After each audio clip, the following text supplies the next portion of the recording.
The news at 5:30 starts right now. You have a little less than 30 minutes left if you plan on voting early today. If not, don't worry. You still have every day this week to go cast your vote early ahead of the November 5th election.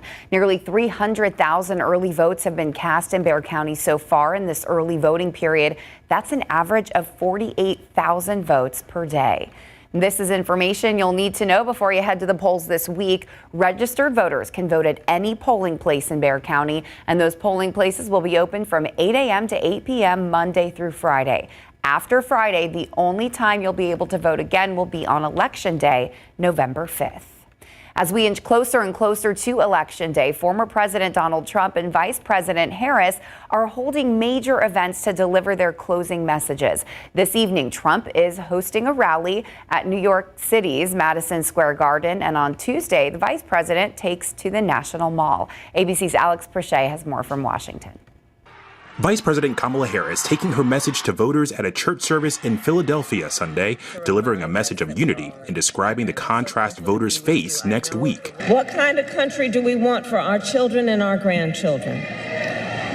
A country of chaos, fear, and hate, or a country of freedom, justice, and compassion? Afterwards, the vice president stopping by a local barbershop where she spoke with a teacher and emphasized the need for more black teachers in public school. If a black child has a black teacher by the end of third grade, they're like 13% more likely to to succeed. But to go to college even. Part of actually my focus and agenda is what we've got to do to create incentives. On Saturday, she was joined on stage by Michelle Obama for the first time. The former First Lady arguing too many people are giving former President Trump a pass. Forgive me if I'm a little angry that we are indifferent to his erratic behavior, his obvious mental decline, his history as a convicted felon. Former President Trump holding a rally in New York's Madison Square Garden, the campaign saying this is the kickoff to Trump's closing argument.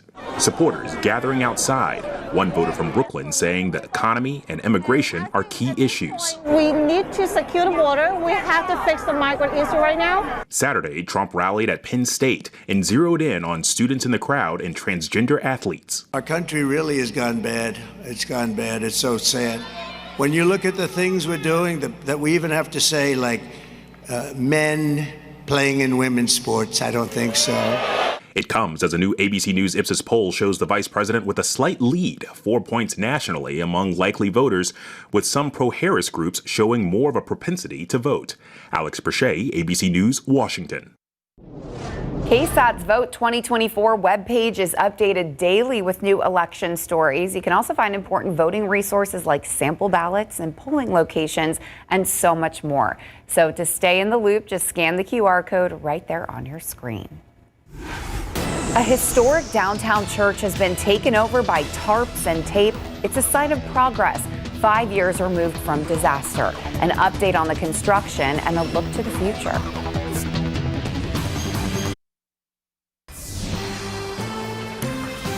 Tarps and tape have taken over historic Travis Park Church, but this construction is a sign of progress. 5 years after a devastating flood and roof collapse. Our Avery Everett got a look inside as phase 1 is set to finish later this year. Through piles of scaffolding comes signs of hope. We don't just see our survival, we'll see our future. Travis Park United Methodist Church is under construction to rebuild and rejoice again. Obstacles have befallen us over the years, but the doors keep opening up. Friday marks 5 years since the roof over the youth building collapsed because of heavy rain. The cave-in led a sprinkler line to burst, leaving leaks and flooded halls. In the days after, crews cleaned what they could. The damage revealed the need for this church to have a full renovation. So really, it's modernizations and upgrades. These aisles here are covered and the construction here is far from complete. But this project isn't just about preserving history. It's also about restoring hope. For more than 170 years, this church has been a safe place in San Antonio, serving asylum seekers, homeless, and members of the LGBTQ+ community. A lot of them feel like there's no church for me, but there is. Talking about this church makes you emotional. Why? It's not this church, it's the people who come here. Travis Park Church sees strength through this construction, but more importantly, strength through its community. Phase 1 of this project is on track to have this sanctuary open back up by Christmas. I'm thinking and hoping it'll be a full house. The pipe organ opens up and fills the space. A noise not heard here now, but one soon to fill this space again. Avery Everett, KSAT 12 News. All right, thousands more people have made their way downtown today for day 2 of Muertos Fest. More than 80 altars are scattered all over Hemisphere for families, loved ones, and strangers to pay respects for friends, family, and even pets who have passed away. If you missed this weekend's festivities, don't worry. We have an entire special broadcast of the event that'll air next Wednesday on all of our KSAT platforms. It also was toasty. It was very toasty, and you can see one of the reasons why. Just looking outside with live cam, we've seen plenty of sunshine out there this Sunday, once again helping high temperatures climb into the upper 80s and even low 90s in and around the San Antonio area, about 10 degrees above the average for this time of year. As we take a look at the beginning of the upcoming work week, more unseasonably warm and dry conditions continue to start the week, and then a few small rain chances return to the forecast. Halloween is trending warm, but a few spotty showers will be possible. Then as we look ahead to early November, better rain chances and potentially even some cooler temperatures could be on the horizon. We're going to get you a look at all of those details coming up after the break.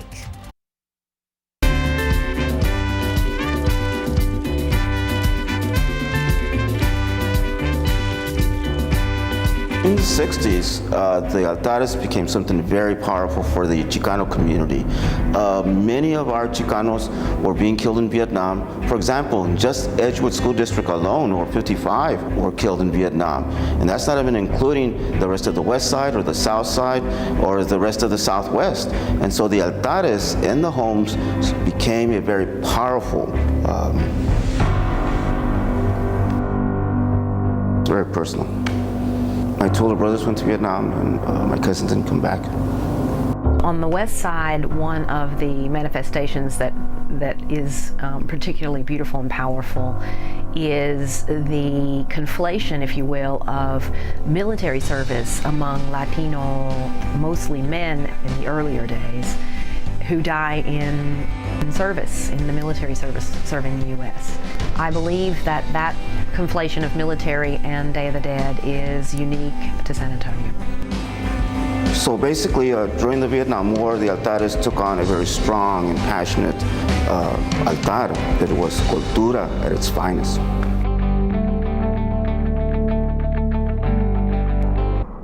I love that. I love that that's a subject matter too that we're taking on, because those, oh my gosh, that event is so beautiful. And obviously in San Antonio, the weather doesn't stop us from celebrating or making it out to any of our events. It certainly doesn't. And I think that'll be the case again on Halloween. We have just a 30% chance, which is good though, to see at least some rain chances. Yes, we need it so badly. Yes, we certainly do. Let's get you to the number. We've been talking about this for the past several weeks at this point. We are now up to 51 consecutive days without measurable rainfall here in San Antonio, the longest stretch since 1996, the record 63 days that was set back in 1993. Now, when it comes to rain chances this week, dry out there tomorrow. I do think a little bit of patchy fog will be possible first thing tomorrow morning, maybe a sprinkle across the coastal plains, but then we'll introduce a 20% chance for an isolated shower or two. That'll be in the forecast Tuesday and into Wednesday, and then slightly higher odds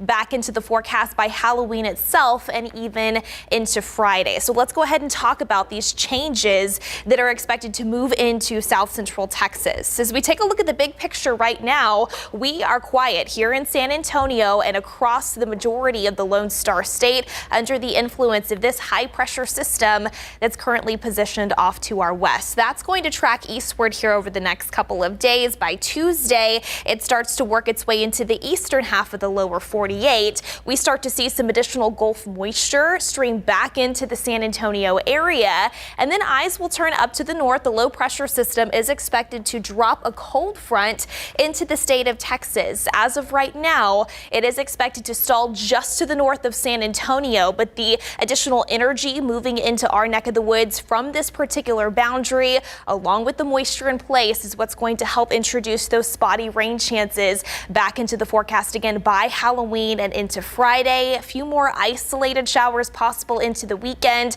As of right now, it's possible for those that do cash into some of the activity that we could see rainfall totals up to 1/4 of an inch to maybe even 1/2 of an inch for a few lucky folks. So that does take us into Halloween. Your sneak peek forecast here. Just know that we may need to dodge a few light showers from time to time, but it is not going to be a washout. It is expected to be warm. High temperatures in the mid-80s Thursday afternoon.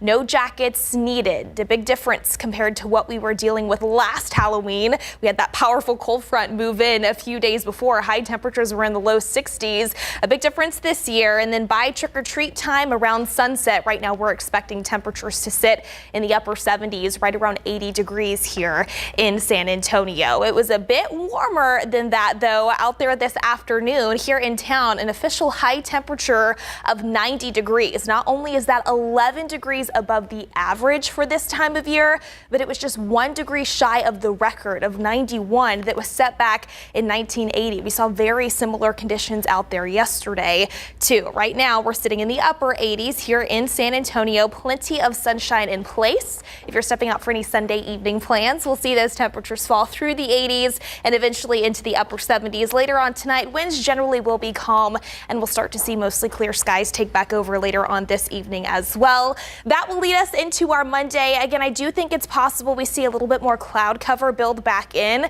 especially southeast of San Antonio, across portions of the coastal plains. Some patchy fog will be possible. Temperatures in the mid-60s to kickstart the day. We'll start to see some of that morning cloud cover break up a bit more around lunchtime. Temperatures climbing into the upper 70s right around noon. Then there's that forecast high temperature right around 87. I think mid to upper 80s will be the common trend in and around the San Antonio area, but perhaps a few low 90s certainly still possible, especially to the south of the Highway 90 and I-10 corridors. So putting it all together, you can see that afternoon highs may trend down by a few degrees, especially by Halloween into the start of the upcoming weekend as well. That's also when we will get ready to turn those clocks back an hour, daylight saving time again, as we head into next Sunday. By the way, into next week, this is the latest 6 to 10 day outlook from the Climate Prediction Center. It's possible that we see even better rain chances, and yes, maybe even some cooler, finally fall-like temperatures return.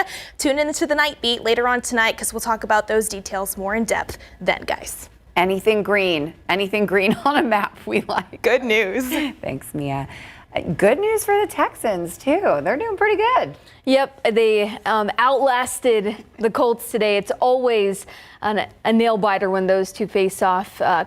Texans improved to 6-2, and head coach D'Amico Ryans with high praise for his safety, Jalen Petrie. And Texas A&M breaks into the AP top 10 after a big win against LSU last night. That and more coming up after the break.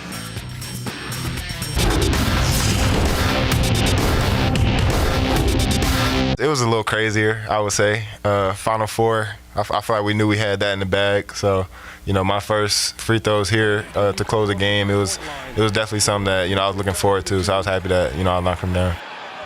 Spurs rookie Stephon Castle handled the pressure well in his 2 trips to the free throw line in the final 20 seconds of last night's nail-biter win in Big Board Sports. But for C.J. Stroud and the Houston Texans, looking to bounce back from their loss at Green Bay, welcoming Anthony Richardson and AFC South foe Indianapolis to H-Town. After Richardson found Josh Dobbs for a 69-yard touchdown late in the first quarter, the Texans tied the game on a Joe Mixon 14-yard run. Mixon, what a beast. Later, deadlocked at 10. Colts deep in their own zone when Jalen Petrie comes down with the interception, which Stroud turned into points soon after on a TD pass to Tank Dell.